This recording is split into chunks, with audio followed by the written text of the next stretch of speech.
বর্তমানে এমন একটা ব্যাধি হয়ে গেছে, ছেলে মেয়ের সম্পর্ককে আমরা মনে করি এটা একটা স্ট্যাটাস। ছেলে মেয়েদের মধ্যে মা বাবাও গর্ব করে বলে যে আমার মেয়ে অমুক অমুক ছেলের সাথে, বা আমার ছেলে অমুক মেয়ের সাথে নিজেরা চয়েস করে নিয়েছে, নিজেরা সংসার করবে, নিজেদের মতন করে নিয়েছে।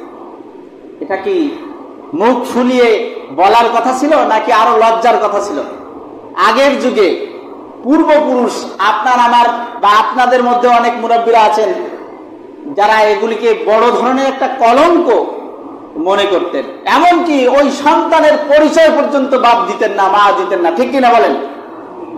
আর এখন বলে বাবা তোমার যদি কোনো চয়েস থাকে, তোমার যদি কোনো পছন্দ থাকে আমাকে বলো, সমস্যা নেই। মেয়ে এসে মায়ের কাছে বলে আজকে গেছিলাম ডেটিং এ, আজকে গেছিলাম অমুক জায়গায় পার্কে আমার বয়ফ্রেন্ডের সাথে। নাউযুবিল্লাহি মিন যালিক। আমাদের সামাজিক ভাবে বিবাহের ব্যাপারে বিধি নিষেধ আছে না? একটা সময়সীমা আছে কিনা?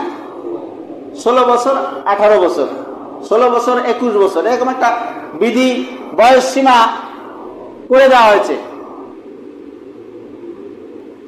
বিকল্প বিবাহ বহির্ভূত বিকল্প পন্থায় মানুষ যেন জেনা ব্যভিচার করতে পারে। বিবাহ করলে তো আর জেনা ব্যভিচার হয় না, তখন বৈধতা থাকে।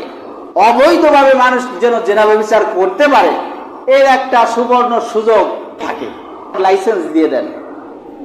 সেখানে 12 বছরের যুবতী মেয়েদেরকে লাইসেন্স দিয়ে দিচ্ছেন যে তুমি তোমার দেহ ব্যবসা করতে পারো, ইনকাম করতে পারো।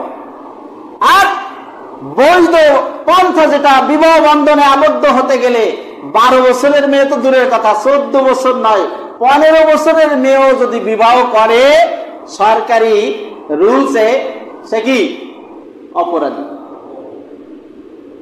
তাহলে অবস্থা কোথায়? বৈধটাকে সংকীর্ণ করে রাখা হচ্ছে। তার মানে হলো, এখানে আমার ছোট্ট একটু ধারণায় যেটা আমি বুঝি, যে 12 বছরের মেয়েকে দেহ ব্যবসা করতে সুযোগ দেওয়া হচ্ছে, আর 16 বছরের মেয়ে 16 বছরের আগ পর্যন্ত বিবাহ করতে অনুমতি দেওয়া হচ্ছে না। তার মানে 16 বছরের আগে যদি বিবাহের অনুমতি দেয় তাহলে ওই ব্যবসায়িক কেন্দ্রে তো মানুষ আর যাবে না। নাউযুবিল্লাহি মিন যালিক।